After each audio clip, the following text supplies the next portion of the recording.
안녕하세요. 오늘 저희와 함께 좀 깊이 들여다볼 자료는요. 사랑, 성공보다 소중한 가치라는 제목의 글 일부입니다. 네, 안녕하세요.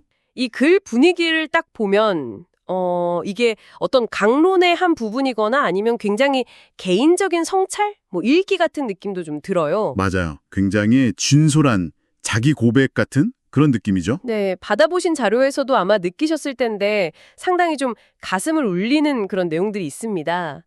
이야기는 이 글을 쓰신 분이 어린 시절 텔레비전으로 마더 데레사 수녀님 선종 소식을 접하는 장면에서 시작되거든요. 아, 네. 그 장례 행렬 장면이요? 네, 엄청난 사람들이 막 애도하는 걸 보면서 아니 저분이 대체 어떤 분이시길래 저러지? 뭐 이런 생각을 했고 그러면서 나도 저런 사람이 되고 싶다. 이런 막연하지만 강렬한 어떤 동경 같은 걸 품게 되었다는 거죠. 그게 어떻게 보면 이 글 전체를 관통하는 어떤 시작점, 씨앗이 된 거네요? 그렇죠. 이게 이후에 이어질 아주 깊은 성찰의 계기가 되는 것 같아요. 그래서 오늘 저희 목표는 이 글에 담긴 여러 생각의 겹들을 한번 같이 풀어보는 겁니다. 뭐 자기 인식의 어려움이라던가 아니면 남을 좀 쉽게 비판하게 되는 그런 심리, 또 신앙 안에서 발견하는 어떤 성장의 동력, 그리고 무엇보다도 마더 데레사 수녀님의 삶과 말을 통해서 결국 강조되는 사랑이라는 가치, 여기까지 한번 파헤쳐보려고 합니다. 자, 그럼 이 흥미로운 여정 한번 시작해볼까요? 네, 좋습니다. 그 시작부터가 사실 굉장히 인상적인데요. 그 어린 시절에 그것도 미디어를 통해서 접한 한 인물의 이미지가 와, 이게 한 사람의 인생관이나 어떤 지향점에 이렇게 큰 영향을 줄 수 있구나 싶더라고요. 맞아요. 정말 강렬했나 봐요. 그러니까 원체험, 근원적인 경험이 된 거죠. 원체험이요? 네. 그래서 단순한 일화가 아니라 이 글 전체를 이해하는 데 아주 중요한 출발점이다. 이렇게 볼 수 있을 것 같아요. 그렇죠.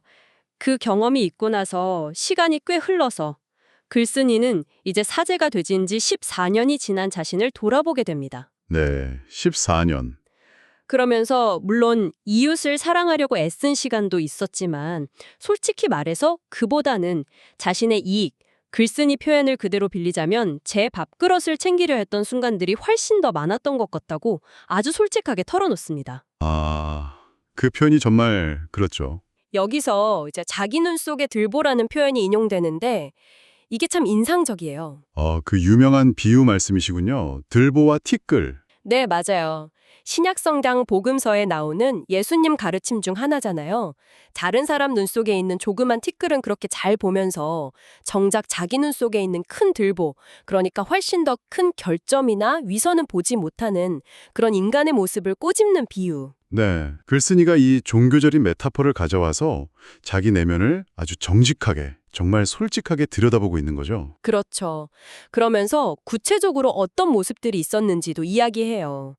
더 나은 성과, 더 높은 효율성, 이런 걸 추구하다 보니까 동료들하고 부딪히고 다툼도 잦았다고. 음, 그 과정에서 또 남들에게 인정받고 싶어 했고, 막 내 방식만이 옳다고 고집부렸던 모습들, 이런 것들을 숨김없이 드러냅니다. 이게 바로 그 들보의 구체적인 모습들이겠죠. 네, 그게 다 들보였던 거죠. 그러면서 또 현대 영성가이자 심리학자인 에카르트 톨레의 말을 인용하는데요. 아, 에카르트 톨레. 다른 사람을 비판하고 비난할 때 우리는 일시적으로 더 크고 우월한 존재처럼 느끼게 된다. 이 말. 그렇죠. 그런 심리가 있죠, 분명히. 근데 글쓴이는 이런 태도가 결국 자기 자신, 글의 표현을 빌리면 하느님의 피조물로서 지닌 존엄성을 스스로 갉아먹는 행위라고 아주 날카롭게 지적해요. 네, 스스로를 갉아먹는다. 네, 남을 향한 비판에 막 몰두하는 건 결국 공허한 푸념이거나 뭐랄까 자기 파괴적인 비명일 뿐이라고까지 이야기합니다. 바로 이 지점, 그 종교적인 성찰, 그러니까 들보의 비유랑 현대심리학, 에카르트 톨레의 통찰이 딱 만나는 이 부분이 아주 흥미로운 것 같아요. 네, 저도 그 부분이 참 인상 깊었어요. 다른 사람의 사소한 그 티끌에 집착하면서 자기 안에 더 근본적인 문제, 들보는 외면하려는 인간의 어떤 방어 기제랄까? 그런 게 작동하는 방식을 잘 보여주는 거죠. 네, 그리고 에카르트 톨레 지적처럼 남을 깎아내리면서 얻는 그 우월감이라는 게 사실은 굉장히 비싼 대가를 치르는 거라는 거죠. 자기 본연의 가치, 존엄성을 스스로 내팽개치는 행위다. 아, 대가가 크군요. 네, 이 대목에서 우리 자신에게도 좀 질문을 던져보게 돼요. 일상에서 우리는 얼마나 자주 다른 사람의 티끌을 지적하면서 스스로를 막 정당화하고 그 과정에서 정작 내 안에 들보는 그냥 외면하고 있을까 하고요. 아, 정말 곱씹어 볼 질문입니다. 저도 읽으면서 좀 찔리더라고요. 그렇죠. 글쓴이도 그 점을 더 깊게 파고드는데요.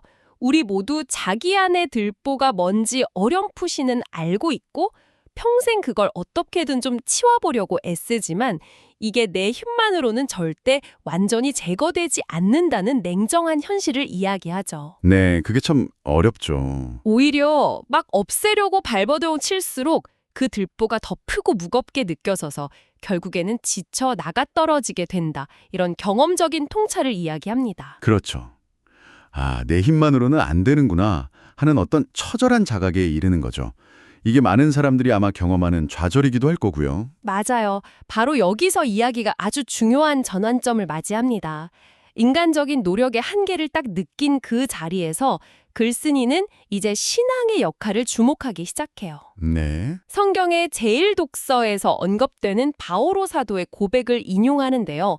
여기서 제1독서라는 건 카톨릭 미사 전례에서 첫 번째로 읽는 성경 구절을 말하고 바오로 사도는 초기 기독교 형성에 엄청난 영향을 미친 인물이죠. 네, 그렇죠. 바오로 사도. 그 고백의 핵심이 이거예요.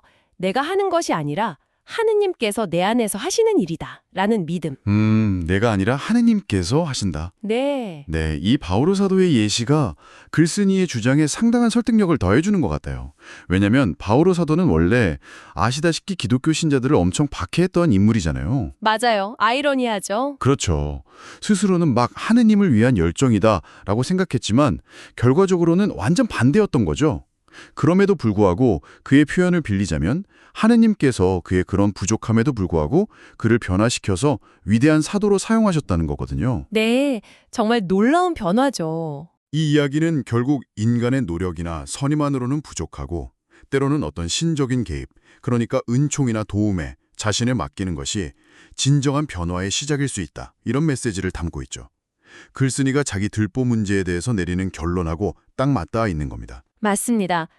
그래서 글쓴이는 마치 농부가 밭에 난 가라지를 섣불리 뽑으려다가 좋은 밀 이삭까지 다 뽑아버릴 수 있듯이 우리가 우리 안의 그 들보를 억지로 막 제거하려고 애쓰기보다는 그 들보마저도 끌어안아 주시는 하느님께 온전히 맡기는 용기가 필요하다고 강조합니다. 내 힘으로 어떻게 해보려는 그 오만을 내려놓고 신뢰 안에서 그냥 내맡기는 거죠. 여기서 내맡김이라는 키워드가 굉장히 중요해 보이네요. 네, 저도 그렇게 생각했어요. 이게 단순히 문제를 그냥 회피하거나 수동적으로 기다리는 거하고는 좀 다른 것 같아요. 자신의 한계를 정직하게 인정하고 그 한계를 넘어서는 더 큰 힘, 글쓴이의 언어로는 이제 하느님의 능력에 의지하겠다 하는 아주 적극적인 신뢰의 표현이죠. 적극적인 신뢰? 네, 근본적인 변화는 내 노력이 아니라 그런 신뢰와 내맡김을 통해서 비로소 시작된다는 관점인 것 같습니다. 그리고 바로 이 지점에서 이 글의 핵심 메시지와 아주 직접적으로 연결되는 머더 데레사 수녀님의 일화가 딱 등장합니다. 여기서 정말 이야기가 흥미로워져요. 아, 드디어 그 이야기군요. 네. 어느 날 한 기자가 머더 데레사 성녀에게 좀 직설적으로 물었답니다. 성공하셨습니까? 하고요. 와, 꽤 도발적인 질문인데요. 그렇죠. 그런데 머더 데레사 수녀님의 대답이 정말 놀랍습니다. 뭐라고 하셨냐면 우리는 성공하기 위해 이 세상에 온 것이 아니라 사랑하기 위해 이 세상에 왔습니다. 와, 정말 강력한 한마디네요. 네, 세상이 온통 성공, 성공하고 외치는 이 시대에 그 성공이라는 목표 자체를 그냥 재정의해버리는 답변이잖아요. 맞아요. 성공이 아니라 사랑이 존재 이유다. 이런 선언이죠. 네. 글쓴이도 이 말을 힘들고 지칠 때마다 특히 자기가 또다시 막 성공이나 성과에 목매고 있구나 이런 생각이 들 때마다 떠올린다고 해요. 하느님이 없는 성공, 그러니까 사랑이 빠진 성공은 아무리 겉으로 화려해 보여도 결국은 공허하고 자기 자신을 잃어버리게 만드는 길이다. 이렇게 힘주어 말하죠. 로마 황제든 세계적인 리더든 엄청난 부를 쌓은 기업가든 세상 기준으로는 다 성공했을지 몰라도 그 안에 사랑, 즉 하느님과의 관계나 타인과의 진정한 연결이 없다면 본질적으로는 아무것도 아니다. 이런 강한 메시지를 던지고 있는 겁니다. 왜 사랑이 성공보다 더 근본적인 가치로 제시되는 걸까? 이 글의 맥락을 쭉 따라가 보면 사랑은 결국 연결에 관한 이야기인 것 같아요. 연결이요? 네. 타인과의 연결, 그리고 신과의 연결. 이 연결 속에서 비로소 인간은 자신의 진중한 가치와 존엄성을 발견하고 또 지켜나갈 수 있다. 뭐 이런 거죠. 아, 반면에 세상적인 성공 추구는 때로는 그 과정에서 타인을 막 도구화하거나 경쟁에서 이기려고 관계를 해치거나 그런 방향으로 흐르기 쉽잖아요. 네, 그렇죠. 그러다 보면 결국 개인을 고립시키고 자기 중심성을 더 강화할 위험이 있다. 이런 함의를 좀 읽을 수 있는 것 같아요. 성공을 이루는 과정에서 오히려 사랑이라는 가치를 잃어버릴 수 있다. 이런 경고처럼 들리기도 하고요. 네, 충분히 그럴 수 있겠네요. 그래서 글의 결론은 다시 처음에 그 들보 이야기로 돌아옵니다. 아, 다시 들보로? 네.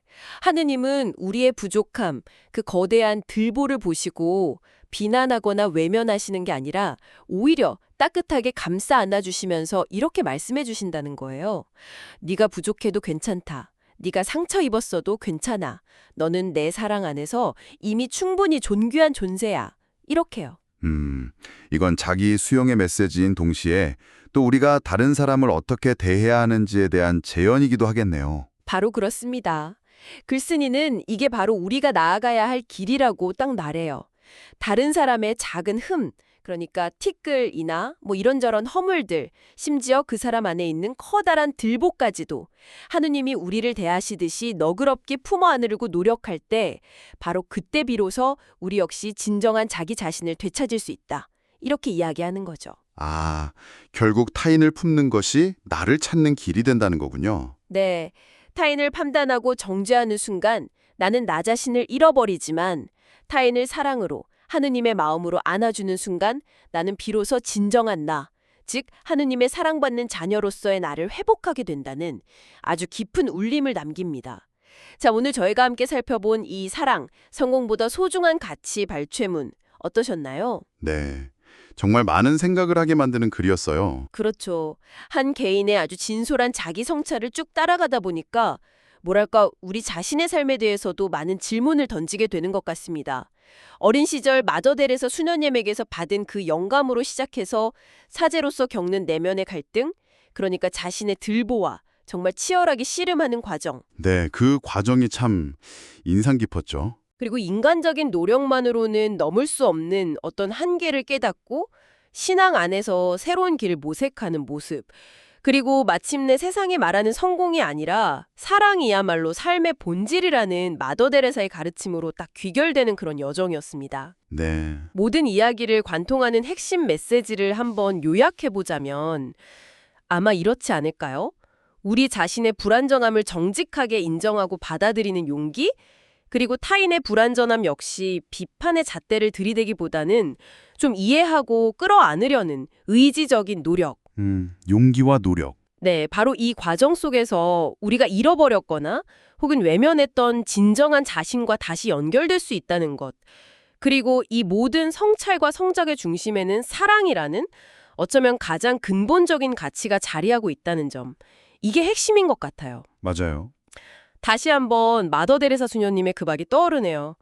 우리는 성공하기 위해 이 세상에 온 것이 아니라 사랑하기 위해 이 세상에 왔습니다. 이 글은 우리가 너무나 당연하게 여기면서 쫓았던 그 성공이라는 목표에 대해서 다시 한번 좀 근본적으로 생각해보게 만드는 힘이 있는 것 같습니다. 네, 저도 동의합니다. 어쩌면 그 성공이라는 목표에 가려져서 우리가 놓치고 있었던 더 본질적인 가치가 무엇인지 돌아보게 하죠. 마지막으로 이 성찰을 듣고 계신 분들께 이런 질문을 한번 던져보고 싶습니다. 여러분의 삶에서 나 반드시 성공해야 하는데 하는 그런 강한 압박감을 느낄 때가 있잖아요. 그럴 때 오늘 우리가 나눈 이 사랑의 관점을 잠시나마 떠올려 본다면 여러분의 생각이나 행동에 어떤 작은 변화의 가능성이 열릴 수 있을까요? 네, 작은 변화의 가능성. 혹은 일상에서 다른 사람의 티끌이나 아니면 나 자신의 들보를 발견하는 순간 습관적으로 막 비판하거나 자책하기보다 이해와 포용으로 다가서는 구체적인 첫걸음은 무엇이 될 수 있을지